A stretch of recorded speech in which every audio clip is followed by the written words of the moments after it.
નમસ્કાર દર્શક મિત્રો, વોઇસ ઓફ વડોદરા ન્યૂઝમાં આપનું હાર્દિક સ્વાગત છે. શિનોર તાલુકા મથકે દામાપુરા જવાના બાયપાસ રોડ ઝૂંપડપટ્ટીની આગળ રસ્તા પાસે સરકારી બાયોમેડિકલ વેસ્ટ પડ્યો હોવાની શિનોર પંચાયતે મેડિકલ ઓફિસર ડોક્ટર જિગ્નેશ વસાવાને જાણ કરતાં સ્થળ પર આવીને આ બાયોમેડિકલ વેસ્ટ સરકારી છે તેવું કબૂલ કરીને જાતે ઉપડાવી લીધો હતો અને ગ્રામ પંચાયત શિનોર દ્વારા પંચક્યાસ કરાયો હતો, જેમાં 49 ઇન્જેક્શનની સિરિંજો અને વેક્સિનના 3 વાયલો મળી આવ્યા હતા.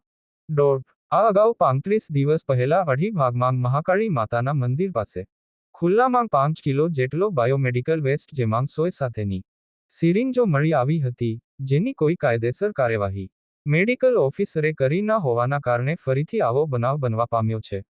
Shinor medical officer doctor Jignesh Vasava પાસે તાલુકા હેલ્થ ઓફિસરનો ચાર્જ પણ છે અને છતાં શિનોર માંથી સરકારી બાયોમેડિકલ વેસ્ટ જાહેરમાં ખુલ્લો મળી આવતા તેઓની કામગીરી પ્રત્યે શંકા ઉઠેલ છે અને દીવા તળે અંધારું દેખાઈ રહ્યું છે.